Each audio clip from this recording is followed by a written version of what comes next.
Oke bro, kita lanjut lagi Sutra-Sutra Dhammapada. Buddha berkata, cintai dan ikuti jalan dengan sukacita, jalan yang tenang menuju keadaan yang bahagia. Ketika seseorang pertama kali menemukan kata-kata ini, seseorang merasa sedikit terkejut.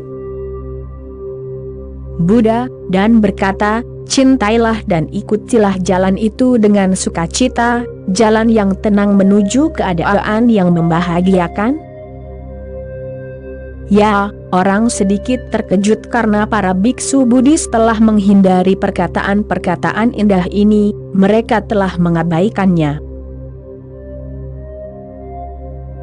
Para biksu itu lebih menekankan kata-kata Buddha yang tampak pesimis, padahal Buddha sama sekali bukan seorang pesimis, dia tidak mungkin seorang pesimis. Orang yang tahu bagaimana dia bisa menjadi seorang pesimis? Itu tidak mungkin. Dia bahkan bukan seorang optimis. Ingat, karena seorang optimis terhubung dengan seorang pesimis, optimis adalah ekstrim yang lain. Buddha melampaui keduanya, dia bukanlah seorang pesimis maupun seorang optimis. Dia hanya ingin dirimu melihat apa adanya, dan itu sudah cukup untuk membuatmu mencintai kehidupan. Itu sudah cukup, lebih dari cukup, untuk membuatmu menari dengan gembira, dengan rasa syukur. Jalannya sunyi, sangat sunyi, karenanya Buddha tidak mengajarkan doa apapun, ia hanya mengajarkan meditasi. Ketika doa sunyi, itu adalah meditasi, ketika meditasi menjadi fasih, itu adalah kedoaan. Namun, pertama-tama dirimu harus belajar meditasi, jika tidak, dirimu akan bergerak ke arah yang salah. Tanpa mengetahui meditasi, semua doamu akan menjadi palsu. Dirimu akan menumpahkan sampahmu pada Tuhan, sampah suci, tetapi itu semua adalah kotoran sapi suci. Pertama-tama belajarlah untuk diam. Dan ya, dari keheningan beberapa lagu lahir, dari keheningan beberapa bunga mekar. Kemudian persembahkan lagu-lagu itu, bunga-bunga itu kepada keberadaan. Namun, semua itu akan menjadi sukacita, sukacita yang luar biasa. Sutra berikutnya, pencari. Kosongkan perahu, ringankan beban, gairah, keinginan, dan kebencian. Izinkan aku mengingatkanmu lagi dan lagi. Buddha sedang berbicara kepada para bodhisattvanya, kepada para utusannya, kepada para rasulnya, yang akan pergi ke masa.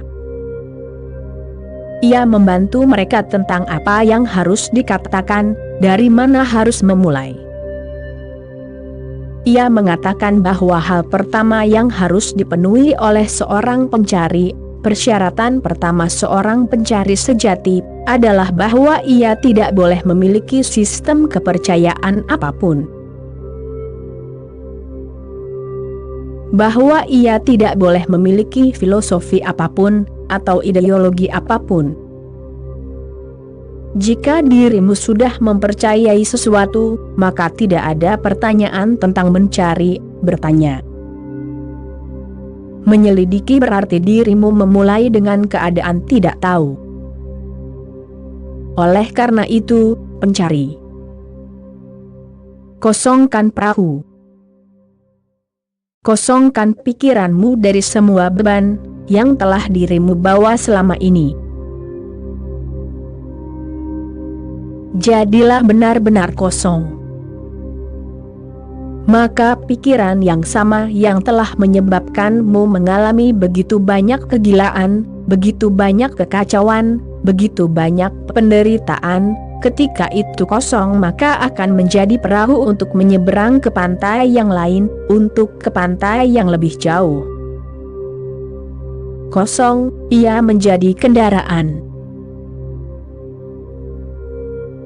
Dibebani dengan segala macam pemikiran, dengan segala macam kepercayaan, kitab suci, yang setiap generasi terus diwariskan kepada generasi berikutnya. Kita begitu terbebani, sehingga kita membawa beban yang hampir seperti Himalaya di kepala kita. Tidak mungkin untuk bergerak dengan beban seperti itu. Dirimu perlu belajar melupakan. Dirimu sudah memiliki terlalu banyak pengetahuan. Semua pengetahuan ini harus ditinggalkan. Kosongkan perahu, ringankan beban. Saat dirimu benar-benar kosong, saat dirimu berkata, "Aku tidak tahu apa-apa," maka penyelidikan dimulai. Itu segar, itu mudah, itu autentik, karena ada hukum dasar kehidupan, bahwa jika dirimu berada dalam keadaan tidak tahu, dorongan besar akan muncul dalam dirimu untuk tahu. Sama seperti alam membenci kekosongan, dan bergegas untuk mengisinya, persis dengan cara yang sama, jika pikiranmu benar-benar kosong, kebenaran bergegas masuk dan mengisinya. Tetapi saat ini tidak ada ruang. Pikiranmu begitu penuh, bahkan dirimu sendiri pun tidak bisa masuk ke dalamnya.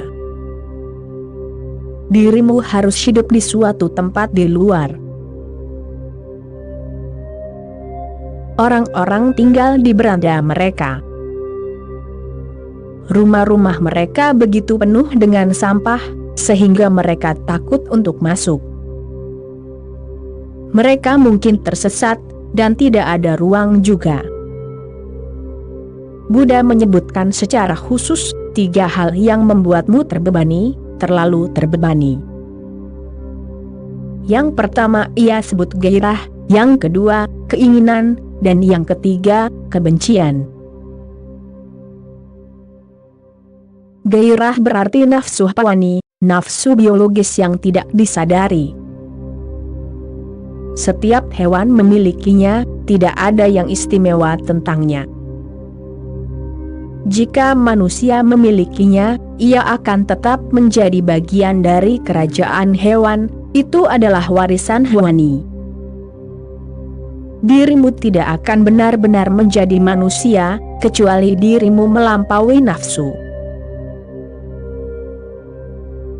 Dirimu berpikir bahwa itu adalah cinta, dan dirimu memiliki kata-kata yang hebat dan romantis untuk menggambarkannya, dan dirimu menggunakan puisi yang hebat, tetapi itu semua omong kosong.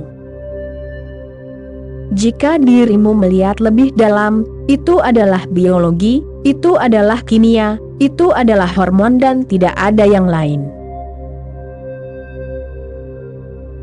Jika hormonmu berubah, dirimu tidak akan tertarik pada wanita manapun lagi, atau jika dirimu seorang wanita dan hormonmu berubah, dirimu tidak akan tertarik pada pria manapun lagi, dan semua puisi dan semua romansa akan lenyap.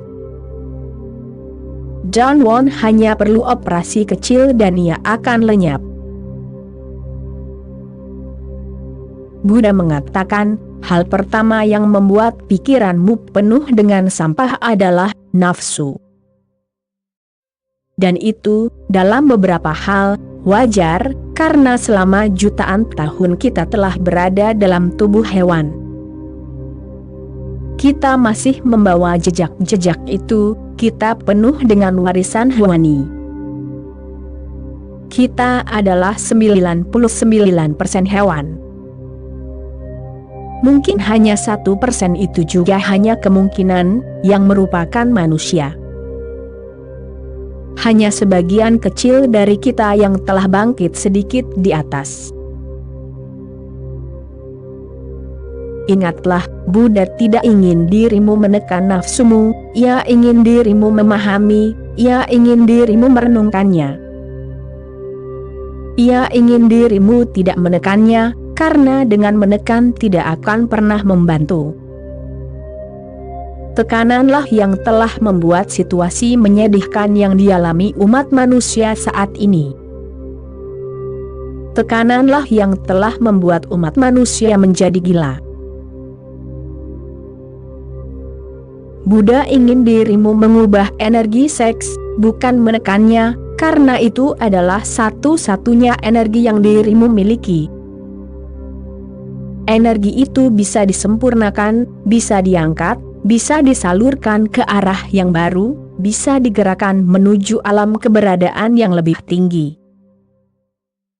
Dan itu semua terjadi melalui proses meditasi yang sederhana. Proses meditasi sama sekali tidak rumit. Jika pikiranmu bisa melepaskan bebannya, dan jika pikiranmu bisa menjadi benar-benar kosong, energi seksmu segera mulai naik ke atas untuk mengisi celah tersebut, seolah-olah kekosongan menariknya ke atas.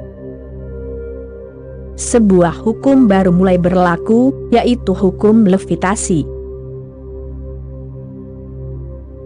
Biasanya kita hidup di bawah hukum gravitasi, semuanya turun ke bawah.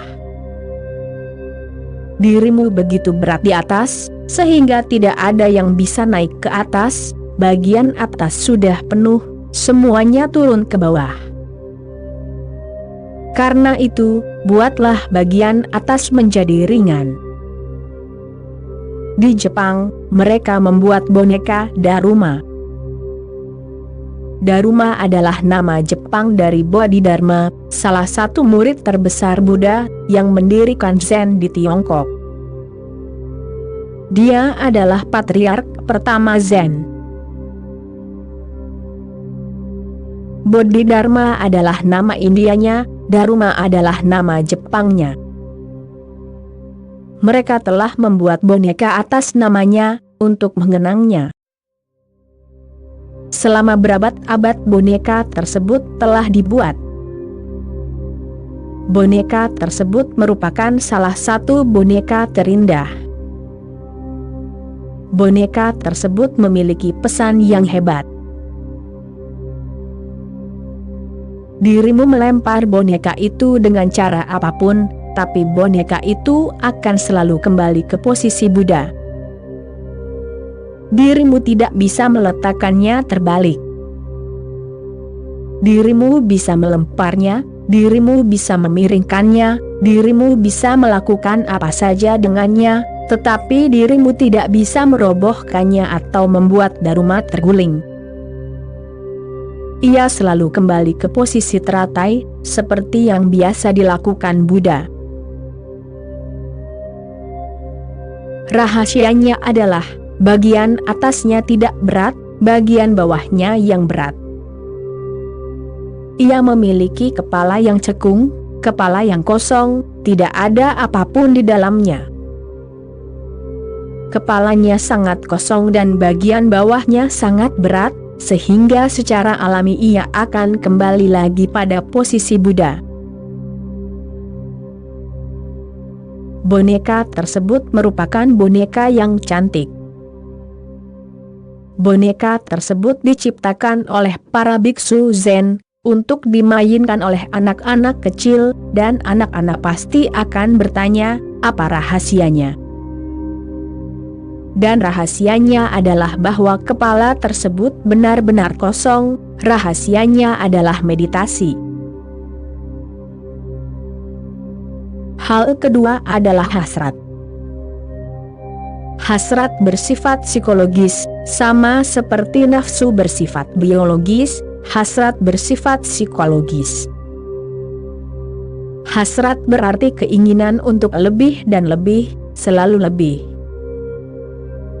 Tidak ada yang pernah bisa memuaskan, tidak akan pernah ada kepuasan. Dirimu terus berlari untuk mendapatkan lebih banyak dan lebih banyak lagi. Dan dirimu mengetahuinya, Karena berkali-kali dirimu telah mencapai targetmu, tetapi ketidakpuasanmu masih tetap sama. Sekali lagi keinginan untuk mendapatkan lebih banyak muncul, dan dirimu mulai berlari tanpa berpikir dua kali. Buddha berkata, berhenti, renungkan. Di mana itu akan berakhir? Dirimu mengejar ilusi. Keinginan untuk mendapatkan lebih banyak tidak akan pernah terpenuhi. Dirimu bisa memiliki 10 triliun, dan pikiranmu meminta 100 triliun. Dirimu bisa memiliki 100 triliun, pikiran mulai meminta lebih banyak, dan seterusnya. Apapun yang dirimu miliki, jarak antara apa yang dirimu miliki dengan apa yang diminta oleh pikiran, akan selalu tetap sama. Itu tidak bisa dipenuhi. Itu membuat orang gila. Melihat intinya, seseorang meninggalkannya. Atau, akan lebih baik untuk mengatakan bahwa saat dirimu melihat kesia-siaannya, itu jatuh dengan sendirinya. Hal ketiga adalah kebencian. Kebencian muncul karena dua hal pertama ini, nafsu dan keinginan. Siapapun yang menghalangi nafsu atau keinginanmu, siapapun yang menjadi penghalang, siapapun yang menjadi pesaing, maka dia akan menjadi musuhmu. Siapapun yang mencoba meraih sesuatu yang dirimu inginkan, akan menciptakan kebencian dalam dirimu. Jika dua hal pertama menghilang, yang ketiga menghilang dengan sendirinya. Dua hal pertama seperti api, dan yang ketiga hanyalah asap. Jika dirimu masih merasa benci terhadap sesuatu, terhadap seseorang, maka ingatlah bahwa di suatu tempat masih ada api. Dimanapun ada asap, di situ ada api. Kebencian dan kemarahan hanya menunjukkan bahwa dirimu masih hidup dalam nafsu dan keinginan, secara sadar atau tidak sadar. Namun, asapmu menunjukkan bahwa api belum padam. Kembalilah jauh ke dalam dirimu, dan padamkan api itu. Dan itu bisa dipadamkan bukan dengan menekan, tetapi dengan memahami. Pemahaman adalah pesan paling mendasar dari Gautama Sang Buddha. Jika itu terjadi, maka dirimu bisa berlayar dengan cepat. Oke bro, sekian dulu episode kali ini, kita sambung lagi nanti. Terima kasih bro.